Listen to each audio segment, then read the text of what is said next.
নবী বলে ওই ব্যক্তি সবচাইতে ধনী রে, সবচাইতে ধনী, যে আখিরাতকে সফলতার জিন্দেগি বানায় নিছে। আখিরাতের জিন্দেগি সফলতার জিন্দেগি বানাইলো। লোকটা দুনিয়াতেও দামি, আখিরাতেও আল্লাহ তাআলা তারে দামি বানায়া দিবে। উমরের একটা ঘটনা আপনাদের শোনাই। উমরের খাদ্যমন্ত্রীর নাম ছিল আসলাম রাদিয়াল্লাহু তাআলা আনহু। দুইজন একসাথে যাচ্ছেন রাস্তা দিয়ে, ঘোড়া দিয়া, দুইজন দুই ঘোড়ায়। বিশাল এক মাঠের কিনারায় ওমর ফারুক রাদিয়াল্লাহু তাআলা আনহু বিশাল এক মাঠের কিনারায় খলিফাতুল মুসলিমিন আমিরুল মুমিনিন তিনি ঘোড়াকে থামায় দিলেন। আসলাম বলেন, আমি চোখের দিকে তাকায় দেখি ঘর ঘর করে ঝর্ণার ফোঁটার মতো চোখ দিয়ে পানি বের হইতেছে, গাল বেয়ে বেয়ে দাড়ি ভিজে, পাঞ্জাবি ভিজতেছে। আমি ওনার পিঠে হাত দিলাম, বলে আমিরুল মুমিনিন, খলিফাতুল মুসলিমিন, আপনি কি এখানে কিছু হারাইছেন? তার কান্না আরো বেড়ে গেল। আসলাম বলেন, আমারে হাঞ্জা দিয়ে আমারে ধরল। ওমর আমারে হাঞ্জা দিয়া দইরা ডাক দেই, আসলাম রে, তুমি জানো না আমি উমর এই মাঠের মধ্যে উট রাখতাম, পৃথিবীর কোনো মানুষ আমাকে চিনত না। আমি ছিলাম উটের রাখাল, উটের রাখালিয়া করতাম, রাখাল ছিলাম, রাখাল।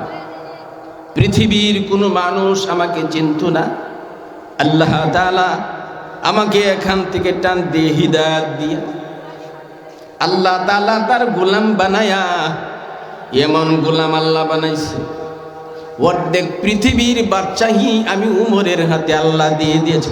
জমিনের একটা মানুষ তার দুই টুটের মাঝখান থেকে যখন উচ্চারণ করে আলহামদুলিল্লাহ, এর অর্থ কি? যাবতীয় প্রশংসা কার? আল্লাহ। খুব ভালো করে বুঝেন, যাবতীয় বলতে কি বোঝায়? যত প্রশংসা আছে সব কার জন্য? আপনি আমি যখন বলি আলহামদুলিল্লাহ, আল্লাহ কি বলে জানেন? আল্লাহ রাব্বুল আলামিন ফেরেশতাদেরকে ডাক দিয়ে বলে, ফেরেশতারা রে, আমি আমার বান্দারে সুন্দর একটা নাম দিলাম। আমি আল্লাহ তার একটা বংশ দিয়েছি, তার একটা ছেলে দিয়েছি, মেয়ে দিয়েছি, ভালো একটা চাকরি দিয়েছি, ভালো একটা পদোন্নতি দিয়েছি। তার দাদা চেয়ারম্যান, বাবা মেম্বার আসেনি। এ ফেরেশতারা, পৃথিবীর জমিনের নিচ, জমিনে আসমানের নিচে, জমির উপরে যত প্রশংসা, সে বান্দার নিজের প্রশংসা করে নাই, বাবার প্রশংসা করে নাই, মার প্রশংসা করে নাই, দাদা দাদির প্রশংসা করে নাই। সমস্ত প্রশংসা আমি আল্লাহর জন্য করে। ফেরেশতারা বলো, এর বিনিময়ে আমি আল্লাহ কি দেই? আল্লাহ তাআলাকে ফেরেশতারা বলেন, আল্লাহ আপনি তো ভালো জানেন। আল্লাহ রাব্বুল আলামিন বলেন, ফেরেশতারা রে, সমস্ত প্রশংসা যেহেতু বান্দা আমি আল্লাহর জন্য করে, আমি আল্লাহ যে সমস্ত বান্দাগুলি সমস্ত প্রশংসা আমি রবের জন্য করে ফেলেছে, আমি আল্লাহ ওই সমস্ত বান্দাদের জন্য একটা জান্নাতের দরজা খুলে দিলাম। বুঝেন আমার কথা? বুঝেন? কষ্ট হয়? আমি তো আপনাদের দেশেরই মানুষ, আমার বাড়ি সাঁকোয়া, আমি গাজীপুরে আছি। এই দুনিয়া ছাড়তে হবে বাবা, থাকা যাবে না, ঠিক কি না? আমাদের পূর্বপুরুষ যারা ছিল তারা নাই, ভবিষ্যতে আমরা আছি, একদিন থাকবো না। আমি যে আয়াতখান আপনাদের সামনে পেশ করেছি, এই আয়াতের ভিতরে আল্লাহ তাআলা তিনটা নসিহত করেছেন। কয়টা?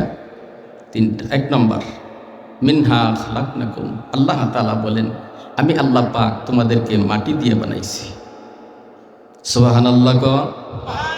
মাটি দিয়ে বানাইছেন, এই জন্য বেজার না খুশি? আল্লাহর জিজ্ঞাসা, আল্লাহ এত দামি দামি জিনিস থাকতে আপনি মাটি দিয়ে বানাইলেন কেন? স্বর্ণ, মণি, মুক্তা, হীরা, কাঞ্চন, এত দামি দামি জিনিস, ঠিক না? মাটি দিয়ে বানাইলেন কেন? আল্লাহ রাব্বুল আলামিন বলেন, বান্দারে, আমি আল্লাহ তোরে মাটি দিয়ে কেন বানাইলাম জানো? এত দামি দামি জিনিস থাকার পরে আমি আল্লাহ তোরে মাটি দিয়ে কেন বানাইলাম বান্দা জানো? বাবা জীবনে বহু ওয়াজ শুনেছেন, ওয়াজ বেশি শোনা লাগে না। আমলের নেতে যদি শুনেন, ইসলাহির নেতে যদি শুনেন, আমলকে যদি পরিবর্তন করেন, ওয়াজ বেশি লাগে না। এই জন্য কবি বলে, জ্ঞানী যারা বোঝে তারা শুধু ইশারাই, অবুঝকে বুঝাইবার মতো জ্ঞানী ভবে নাই। ঠিক কিনা? ও জ্ঞানী ব্যক্তিরা আমার সামনে যারা বসে আছেন গো, আমার চাইতে বড় জ্ঞানী বাবা গো, আল্লাহ তাআলা তিনটা নসিহত করে, মিনহা খালাকনাকুম, আমি তোরে মাটি দিয়ে বানাইলাম, অফিহা নুঈদুকুম, এই মাটির ঘরেই তোমাকে যাওয়া লাগবে, ওয়া মিনহা নুখরিজুকুম তারাতান উখরা, আমি আল্লাহ তাআলা এই মাটি থেকেই আবার তোমারে পুনরুত্থাপন করব। কয়টা কথা? একটা, মাটি দিয়ে বানাইলাম, মাটির ঘরেই যাওয়া লাগবে, মাটির থেকেই আবার তোমাকে কি করব? উত্থাপন করব। আতিনা ফি দার দুনিয়া নাহাসাম, আতিনা ফি দার উকবানা হাসাম, এই কালামে জিন্দা কুরআনে হাকিম, হিকমত উলায়া জালাস্তু কাদিম, জামিউল ইলমি ফিল কুরআনে হাকিম, তাকাসুর আন আফহামুর রিজালি। আল্লাহ তাআলা কোরআনে তিনটা নসিহত করে আমাদের বলেন, মিনহা খালাকনাকুম, আমি আল্লাহ তোমাদেরকে মাটি দিয়ে বানাইলাম। এত দামি দামি বস্তু থাকার বলে আল্লাহ মাটি দিয়ে বানাইলেন কিয়া?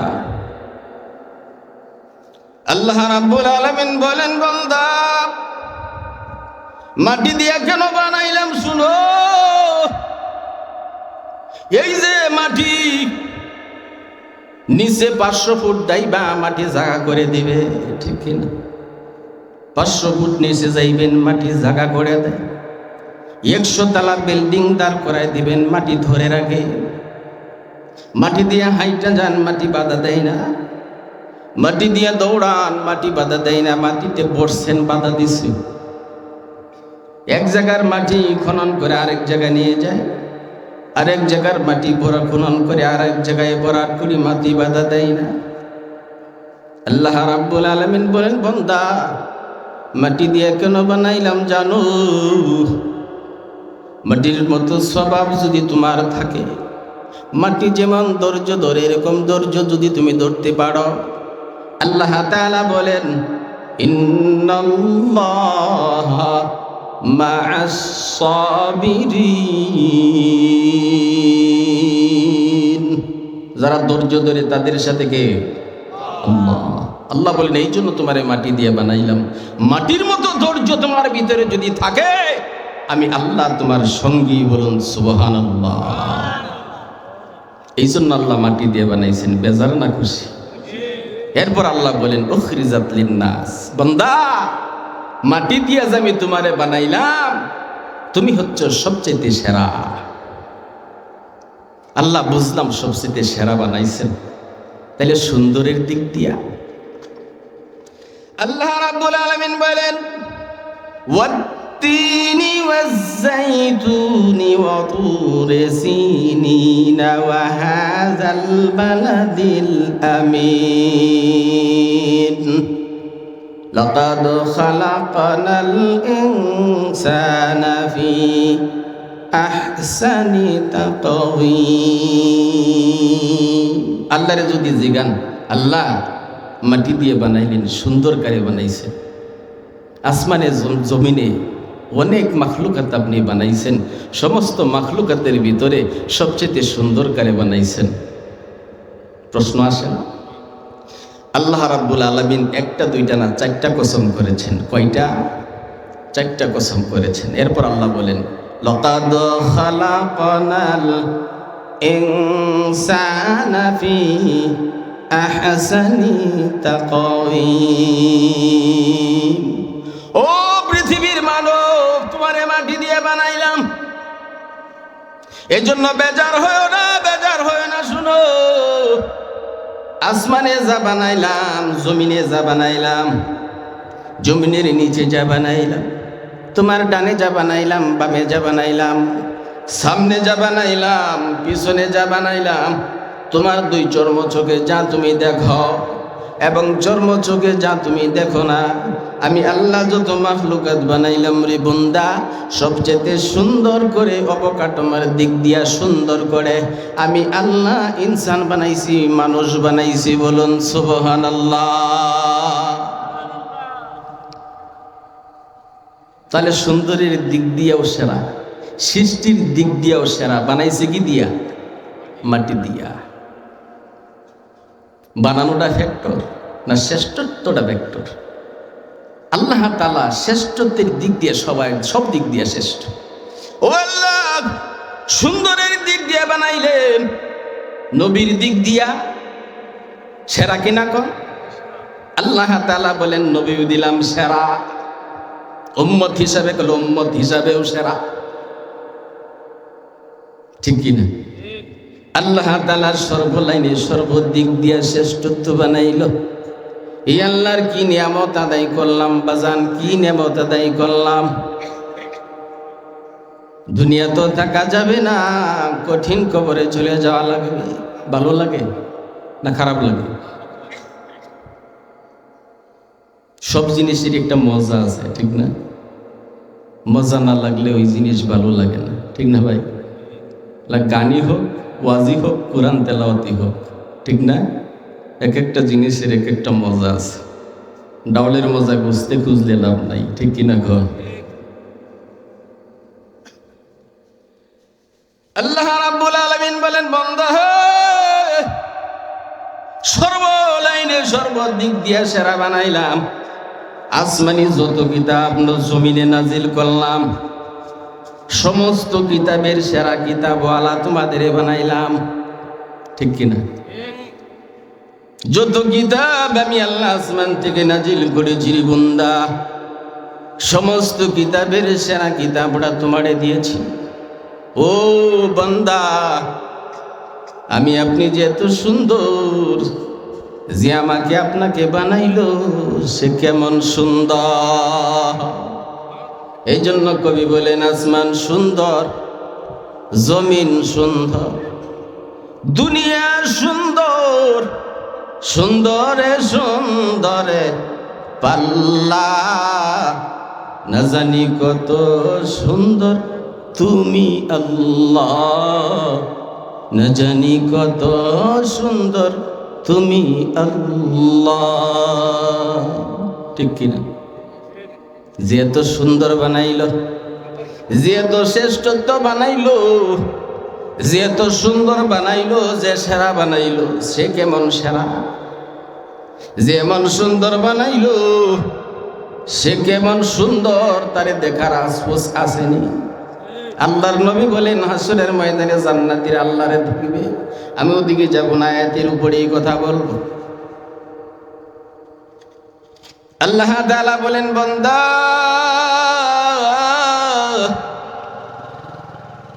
এত সুন্দর করে আমি আল্লাহ কেন তোমারে বানাইলাম জানো? এ বান্দা,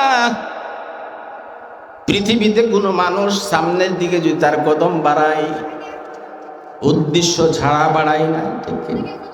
এই যে মাহফিল করেছেন উদ্দেশ্য ছাড়া নয়, মাহফিলে আসছেন উদ্দেশ্য ছাড়া আসেন নাই। বাজারে যাবেন উদ্দেশ্য ছাড়া যাবেন না, জমিতে যাবেন উদ্দেশ্য ছাড়া যাবেন না, বাড়ি যাবেন উদ্দেশ্য ছাড়া যাবেন না। বান্দা হে, উদ্দেশ্য জানা জমিনে তোমরা কিছুই করো না। আমি আল্লাহ যে তোমারে শ্রেষ্ঠ বানাইলাম, শ্রেষ্ঠ কোরআন দিলাম, শ্রেষ্ঠ নবী দিলাম, শ্রেষ্ঠ উম্মত বানাইলাম। কেন বানাইলাম রে বান্দার পিছনে আমার উদ্দেশ্য আছে। আল্লাহর উদ্দেশ্য আছে। আল্লাহর উদ্দেশ্য কি? ওয়ামা খালাকাতুল জিন্না ওয়াল ইনস ইল্লা লিয়াবুদুন। মা খালাকাতুল জিন্না ওয়াল ইনসি বিখা জুজ ইবাদত নিস্ত মকসদ আবজাহা। এই বেরাদার দূরে বাসদ ইয়া রে বদ ইয়ারে বদ বদ তোর বুয়া তাজমা রে বদ। আল্লাহ তাআলা বলেন, বান্দা আমি উদ্দেশ্য নিয়ে তোমারে বানাইছি। আল্লাহর উদ্দেশ্য কি? আল্লাহর দাসত্ব, আল্লাহর গোলামি করা লাগবে, ঠিক কিনা? আল্লাহর দাসত্ব করে আল্লাহর গোলামি করে কবরে যাওয়া লাগবে। আল্লাহর উদ্দেশ্য হলো আমি আপনি যেন আল্লাহর দাসত্ব হয়ে যাই, আল্লাহর গোলাম হয়ে যাই। একটা জিনিস আপনাদের আমি বোঝাই, সেটা হলো দেখেন একটা মেয়ে, আমার আপনার মেয়ে আছে না, 18 বছর লালন পালন করেছি। এই 18 বছর লালন পালন করার পরে একটা ছেলের হাতে তুলে দিলাম, 3 কথার উপর ছেলে বিয়ে করে নিয়ে গেল। এখন আমার অধিকার ওই মেয়ের উপর চলবে? আমি যদি কই মা আমার বাড়ি চলে আসো, আর জামাই বাবাজি যদি বলবেন না আর যাওয়া যাবে না, আমার অধিকার খাটানো সম্ভব? কেন? কারণ 3 কথাতে বেঁধে দিয়ে মেয়েকে তার হাতে সুবর্দ করে দিয়েছি। এখন ওই ছেলের অধিকার, এখন আমার অধিকার আর চলবে না, ঠিক কিনা? তদ্রূপ নবী বললেন, ও দুনিয়ার মানুষ, যখন তুমি কালমা পড়ে ফেলেছ তখন তোমার অধিকার আর চলবে না, অধিকার চলবে কোরআন এবং হাদিসের। কোরআন এবং হাদিস মোতাবেক তোমার জীবন যাপন করতে হবে, মন চাহি জিন্দেগি যাপন করা যাবে না, ঠিক কিনা? আরেকটা উদাহরণ আপনাদের বোঝাই। চৌধুরী বংশের এক মেয়ে, বাবা বিয়ে দিবে মেয়েকে, হাজার হাজার ছেলে দেখে, মেয়ে পছন্দ করে না। শেষ পর্যন্ত বাবা বিরক্ত হয়ে মেয়েকে বলল, মা তুমি একটা ছেলে পছন্দ করে নিয়ে আসো, তুমি যাকেই পছন্দ করবা তার হাতেই তোমাকে তুলে দেব। মেয়েটা ঘুরতে ঘুরতে ঘুরতে ঘুরতে ঘুরতে এমন লাবণ্যময় চেহারাওয়ালা একটা ছেলে পছন্দ করে নিয়ে আসছে, বাবা দেখে খুব খুশি। ওই ছেলের কাছে মেয়েটাকে বিয়ে দিয়ে দিয়েছে।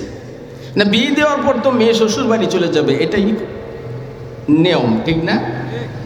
বিয়ে দেওয়ার পরে ছেলে মেয়ে নিয়ে তার বাপের বাড়ি চলে গেছে। বাপের বাড়ি যখন চলে গেছে, মেয়েটা যায় দেখে ওই ছেলের বাড়িতে চামড়ার প্রধান ব্যবসা। যারা চামড়ার ব্যবসা করে তারা কি মুসি, ঠিক না? এখন চামড়ার দুর্গন্ধ মেয়ে সহ্য করতে পারে না, নাকে খালি উড়না ধরে রাখে। ছেলেটা জিগায়, কি গো নাকে উড়না ধরে রাখো কেন? কল আমি চৌধুরীর বংশের মেয়ে, তো তোমাদের বাড়ির যে চামড়ার দুর্গন্ধটা এটা আমি সইতে পারি না, এই জন্য নাকে কাপড় ধরে রাখি। কিছুদিন গত হয়ে গেছে, মেয়েটা আর কাপড় নাকের মধ্যে ধরে না। হঠাৎ করে ছেলেটা আবার জিজ্ঞাসা করতেছে, কি গো এখন তুমি দেখি নাকে আর কাপড় ধরো না? না, মেয়েটা ডাক দিয়ে বলতেছে, শোনো, তোমার বাড়িতে যে দুর্গন্ধটা ছিল সেটা চলে গেছে। আমার প্রশ্ন হলো, আপনারা বলেন দুর্গন্ধ চলে গেছে না তার নাকের সাথে অ্যাডজাস্ট হয়ে গেছে? আমরা মুসলমান সিংহের জাত, ইহুদিদের কালচার আমাদের অ্যাডজাস্ট হয়ে যাওয়ার কারণে আমাদের সঙ্গে আজকে দস্তরখানায় খাবার মজা লাগে না, ডাইনিং টেবিল লাগে, ঠিক কিনা? আমরা মুসলমান, ঘরে টিভি না থাকলে পরিবেশই হয় না, ঠিক কিনা? ইহুদিদের কালচার আমাদের পরিবেশের সাথে, আমাদের নাকের সাথে অ্যাডজাস্ট হয়ে গেছে। মুসলমানদের কালচার এক ঘরে ঢুকলে খুঁজে পাওয়া কঠিন, ঠিক কিনা? ঘরে ঘরে ছবি আছেন, মুসলমানদের কালচার নেই। কষ্ট হইতেছে আপনাদের? আল্লাহ রাব্বুল আলামিন বলেন, বান্দা অতি আদর করে তোমারে আমি বানাইলাম, আমি আল্লাহ আমার কুদরতের হাত দিয়ে তোমারে বানাইলাম, কুদরতের হাত দিয়ে বানাইলাম।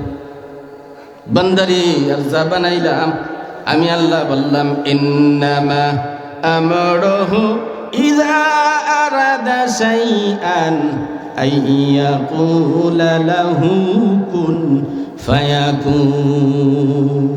আমি আল্লাহ যা বানাইলাম বলছি হও, হয়ে গেছে। কিন্তু মানুষকে আমি আল্লাহ আমার কুদরতের হাত দিয়ে অত্যন্ত মোহাব্বত করে বানাইছি। কোন সুবহানাল্লাহ। ও বান্দা, কেন তোমারে বানাইলাম? কেন? যেন তুমি আমি আল্লাহর গোলাম হয়ে কবরে আসতে পারো। আমি আল্লাহর গোলাম হয়ে যদি কবরে আসো, বান্দা কবরটা প্রশস্ত হবি, যেদিকে তাকাইবা যত দূর পর্যন্ত তোমার নজর যাবি আমি আল্লাহ তত দূর পর্যন্ত তোমার কবরটাকে প্রশস্ত বানায়া দেব। এ বান্দা ফাআফরিশুহু মিনাল জান্নাতি ওয়া আলবিসুহু মিনাল জান্নাহ, আমি আল্লাহ কবরে এমন একটা বিছানা তোমারে দিব তাম পৃথিবীর বিনিময়ে ওই বিছানার সুতা কিনা সম্ভব নয়। সেই বিছানাটা হবে জান্নাতি বিছানা। আমি যেই পোশাকটা তোমারে কবরে পরাইব রে বান্দা, এই পোশাকের সুতা পৃথিবীর বিনিময়ে কিনা সম্ভব নয়। ওই কাপড়টার নাম হলো জান্নাতি কাপড়, জান্নাতি পোশাক আমি আল্লাহ কবরে পরাবো। জান্নাতি বিছানা আমি আল্লাহ তোমার জন্য বিছায়া দেব। ওই কবরে ঘুমাবা, যতক্ষণ পর্যন্ত ইসরাফিল ফোনা দিবে ততক্ষণ পর্যন্ত তোমার ঘুম ভাঙবে না। বলুন সুবহানাল্লাহ। ও বাবা, দুনিয়া সারা লাগবে, থাকা যাবে না। আল্লাহ তাআলা বলেন ওয়া ফিহা নুঈদুকুম, কবরের মাঝে যাওয়া লাগবে, মাটির ঘরে যাওয়া লাগবে। এখান থেকে ফেরার ক্ষমতা পৃথিবীর কারো আছে কি? বাদশার ছেলে মারা গেছে, এক এক বাহিনীর পর এক এক বাহিনী আসতেছে, পুলিশ, আর্মি, বিডিআর, র্যাব, অস্ত্রের অভাব আছে। এসে প্রত্যেক ডিপার্টমেন্ট বলতেছে ও বাদশার ছেলে, আজকে তুমি এমন এক শক্তির হাতে গ্রেফতার হয়ে গেছ যার হাত থেকে বাঁচানোর ক্ষমতা আমাদের এই গোলা বারুদের নাই, ঠিক কিনা? সমস্ত বাহিনী চলে যাওয়ার পর বাদশাহ নিজে এসেছেন, সন্তানের দ্বারে দাঁড়ায় বলতেছেন, ও সন্তান,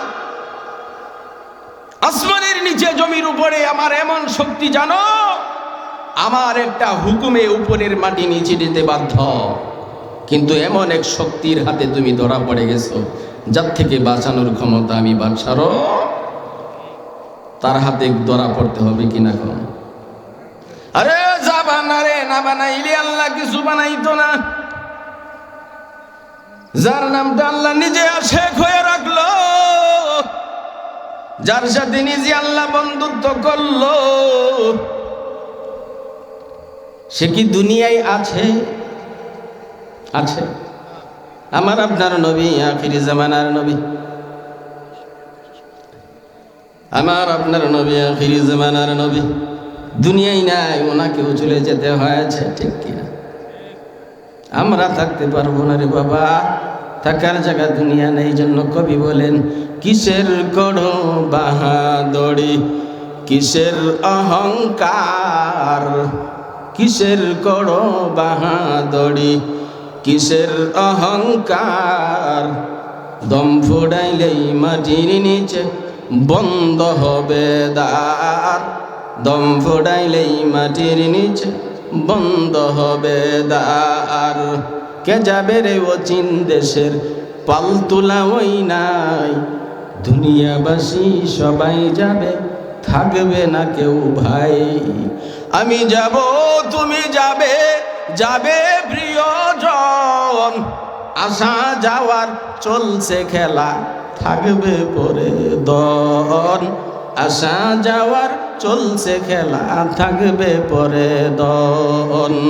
আল্লাহ নবী খুশি হলে কিসের মোদের ভয়, আল্লাহ নবী খুশি হলে কিসের মোদের ভয়, ইহকালে পরকালে মুসলমানের জয়, ইহকালে পরকালে মুসলমানের জয়, ঠিক কিনা? আরে মাটি দিয়া বানাইলো তোমায়, মাটি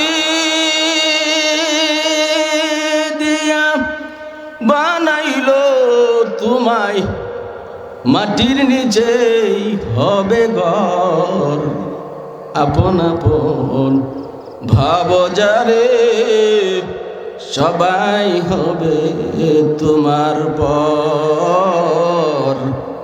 আপন আপন ভাব যারে, সবাই হবে তোমার পর। আরে মাটি দিয়া বানাইলো তোমায়, মাটি দিয়া বানাইলো তোমায়, মাটির নিচে হবে ঘর। আপন আপন ভাব যারে, সবাই হবে তোমার পর। আপন আপন ভাব যারে, সবাই হবে তোমার পর। এই দুনিয়া ছাড়তে হবে, এই দুনিয়া ছাড়তে হবে, কবর তোমার আসল ঘর। আপন আপন ভাব যারে, সবাই হবে তোমার পর। আপন আপন ভাব যারে, সবাই হবে তোমার পর। ঠিক আপন কেউ আছে? আল্লাহ তাআলা বলেন, ওয়া উম্মিহি ওয়া আবিহি ওয়া সাহিবাতিহি ওয়া বানিহি। বান্দা, আখিরাতের ময়দানে তোমার মা তোমারে চিনবে না, তোমার থেকে পলায়ন করবে। তোমার বাবা তোমাকে চিনবে না, তোমার থেকে পলায়ন করবে। তোমার দাদা তোমারে চিনবে না, তোমার থেকে পলায়ন করবে। তোমার মেয়ে তোমাকে চিনবে না, তোমার থেকে পলায়ন করবে। তোমার স্ত্রী তোমাকে চিনবে না, তোমার থেকে পলায়ন করবে। ঠিক কিনা? কেউ কাউকে চিনবে না, কারোর সাথে কারো পরিচয় থাকবে না। নবী বলে, ওই ব্যক্তি সবচাইতে ধনী রে, সবচাইতে ধনী যে আখিরাতকে সফলতার জিন্দেগি বানায় নিছে। আখিরাতের জিন্দেগি সফলতার জিন্দেগি বানাইলো। লোকটা দুনিয়াতেও দামি, আখিরাতেও আল্লাহ তাআলা তারে দামি বানায়া দিবে। ওমরের একটা ঘটনা আপনাদের শোনাই। ওমরের খাদ্যমন্ত্রীর নাম ছিল আসলাম রাদিয়াল্লাহু তাআলা আনহু। দুইজন একসাথে যাচ্ছেন রাস্তা দিয়ে, ঘোড়া দিয়া, দুইজন দুই ঘোড়ায়। বিশাল এক মাঠের কিনারায় ওমর ফারুক রাদিয়াল্লাহু তাআলা আনহু বিশাল এক মাঠের কিনারায় খলিফাতুল মুসলিমিন আমিরুল মুমিনিন তিনি ঘোড়াকে থামায় দিলেন। আসলাম বলেন, আমি চোখের দিকে তাকায় দেখি ঘর ঘর করে ঝর্ণার ফোঁটার মতো চোখ দিয়ে পানি বের হইতেছে। গাল বেয়ে বেয়ে দাড়ি ভিজে, পাঞ্জাবি ভিজতেছে। আমি ওনার পিঠে হাত দিলাম, বলে, আমিরুল মুমিনিন, খলিফাতুল মুসলিমিন, আপনি কি এখানে কিছু হারাইছেন? তার কান্না আরো বেড়ে গেল। আসলাম বলে, আমারে হাঞ্জা দিয়ে আমারে ধরল। ওমর আমারে হাঞ্জা দিয়ে দইরা ডাক দেই, আসলাম রে, তুমি জানো না আমি ওমর এই মাঠের মধ্যে উট রাখতাম। পৃথিবীর কোনো মানুষ আমাকে চিনত না। আমি ছিলাম উটের রাখাল, উটের রাখালিয়া করতাম, রাখাল ছিলাম, রাখাল। পৃথিবীর কোনো মানুষ আমাকে চিনত না। আল্লাহ তাআলা আমাকে এখান থেকে টান দিয়ে হিদায়াত দিয়া আল্লাহ তাআলা তার গোলাম বানায়া, এমন গোলাম আল্লাহ বানাইছে, অর্ধেক পৃথিবীর বাদশাহী আমি উমরের হাতে আল্লাহ দিয়ে দিয়েছে। আল্লাহ রাব্বুল আলামিন বলেন, বান্দা,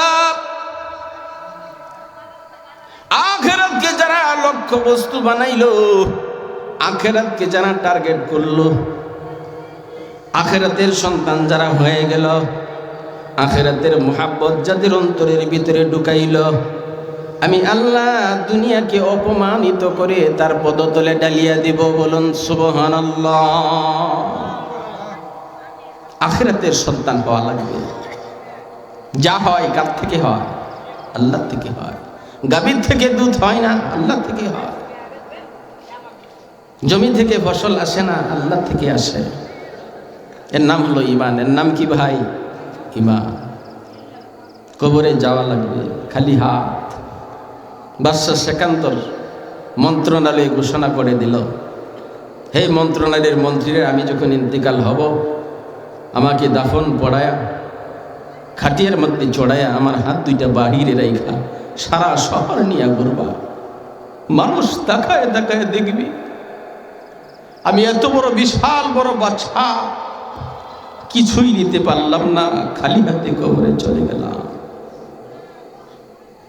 ঠিক কি না? কেউ কি কিছু নিতে পেরেছে? আমরা কি কিছু নিতে পারবো? একটা জিনিস নিতে পারবো, সেটা হলো আমল। সেটা কি? আমল। এই জন্য আমলের জিন্দিগি সুন্দর করা লাগবে। ঠিক কি না কর? আমলের জিন্দিগি যদি সুন্দর বানাই, ইহো জিন্দিগিতেও সফল, আখিরাতের জিন্দিগিতেও আমি আপনি সফল। এই জন্য কবি বলেন, হর কিয়া হ্যায় কিয়া জমিনে রয়াদ ওয়াহদাহু লা শারিকা লাহু গুয়াদ কাদের কুদরত দারি বল কামাল আনতা রাব্বি আনতা হাসবি জুল জালাল তুহি কাদের জলিলুল্লাহ জাহাদার বহর হালে তুহি মেরা নগাহদার বহর হালে তুহি মেরা নগাহদার। কথাগুলি বললাম, আপনারা বেজার হয়েছেন? এই কথাগুলির উপর আমাকে আপনাকে সহ আল্লাহ তাআলা যেন আমল করার তৌফিক দান করে। কারণ এক এক ফুলের এক এক গ্রান, ঠিক না? এই পর্যন্ত জর্জের সাথে আপনারা কথা শুনে আসছেন, শেষ পর্যন্ত আখিরি মুনাজাত পর্যন্ত এবার আমাকে সহ সকলকে আমল করার তৌফিক দান করুক। সকলে বলেন আমিন। আল্লাহ তাআলা দুনিয়ার লোভ লালসা থেকে হিফাজত করে আখিরাতের লোভ লালসার ভিতরে আপনাদেরকে নিমজ্জিত করুক। সকলে বলুন আমিন। আল্লাহ তাআলা দুনিয়ার সন্তান না করে আখিরাতের সন্তান হিসাবে আমাদেরকে যেন আল্লাহ তাআলা কবুল করে। সকলে বলেন আমিন। আমি দোয়া করি আজকের প্রধান বক্তা উনি উপস্থিত হয়েছেন আমাদের সামনে, আমি ওনার কাছে দোয়া চাই, আমি ওনার জন্য দোয়া করি আল্লাহ তাআলা জাযা খায়ের ওনাকে দান করুক। আমি আপনাদের জন্য দান করি আল্লাহ তাআলা যেন যে আমাদের মসজিদ এটা যেন